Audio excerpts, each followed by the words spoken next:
Berapa lama sih kita diteror sama DC pinjol? Mau sampai kapan? Dan ini kapan berakhir kita nggak diteror-teror lagi? Mau tahu jawabannya? Simak video ini sampai habis. Assalamualaikum warahmatullahi wabarakatuh. Balik lagi di channel Sekelas Pinjol. Channel ini akan membahas masalah seputar aplikasi pinjaman online dan berita-berita seputar aplikasi pinjaman online. Oke, gimana teman-teman kabarnya? Saya selalu ya untuk kita semua.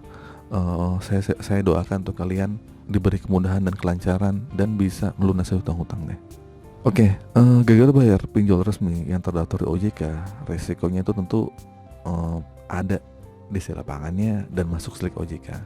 Dan kalau kita merujuk peraturan OJK dan si DC itu wajib menagih dalam 90 hari. Lewat dari 90 hari data kita masuk ke pihak ketiga. Otoritas jasa keuangan biasanya akan memblacklist kita kalau kita nggak bayar pinjaman online yang di OJK.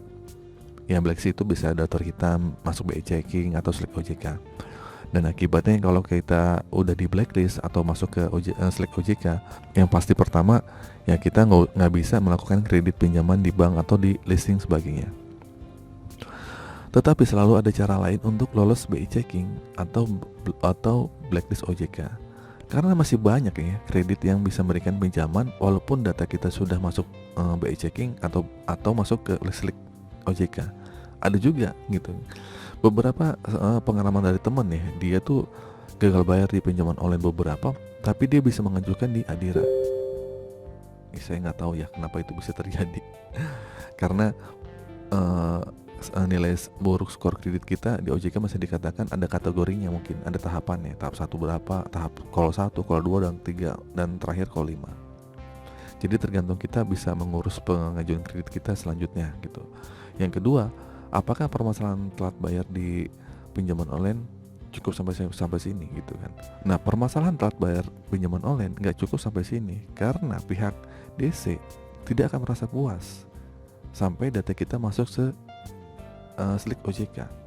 Nah, jadi inti pertanyaannya, berapa lama kita diteror? Akan diteror selama kalian belum lunas. Walaupun kalian sudah lewat 90 hari, kalian masuk slik OJK, DC tetap aja nagih. Itu faktanya. Cuman awal-awal itu intens, 1-2 bulan itu lumayan kenceng. Tapi kalau udah 3-4 bulan, reda terornya. Itu mungkin akan diremedier 4 bulan, 5 bulan, 6 bulan, itu pun hanya sekali 2 kali. Bahkan kalau udah setahun 2 tahun, diem. Tapi juga ada mungkin sekali 2 kali kalian akan ditagih. Nah, kita lanjut lagi nih. Jadi walaupun kita masuk slik OJK, si DC ini nggak bakal tinggal diem. Karena si DC itu nggak merasa puas ya meski kita masuk slik OJK.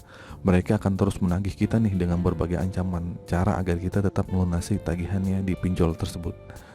Dan bisa dikatakan nih perusahaan tidak mau rugi meskipun kita sudah masuk ke daftar hitam OJK.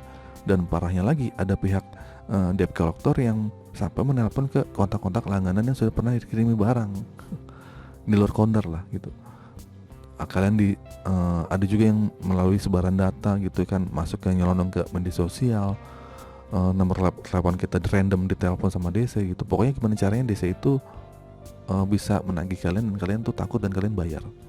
Namun tidak semua penagihan itu sama. Mungkin ada pinjol-pinjol yang santai aja lah, mungkin sebulan 2 bulan lewat. Tapi juga ada juga yang sampai sebar-bar ini. Ada juga developer yang datang ke rumah. Namun ini tergantung wilayah atau area yang dijangkau oleh developer tersebut, ya. Jadi kesimpulan terakhir, pertanyaannya, berapa lama sih kita akan diteror pinjol?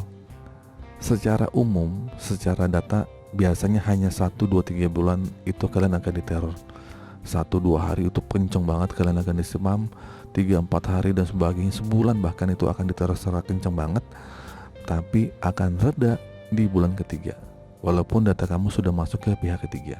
Biasanya sih kalau udah 6 bulan kalian akan di email atau ditelepon atau dikirim SMS atau WA ditawarkan untuk penghapusan denda, bunga atau cicilan, ya. Oke, itu saja teman-teman video kali ini. Semoga video ini bermanfaat. Akhir kata, assalamualaikum warahmatullahi wabarakatuh.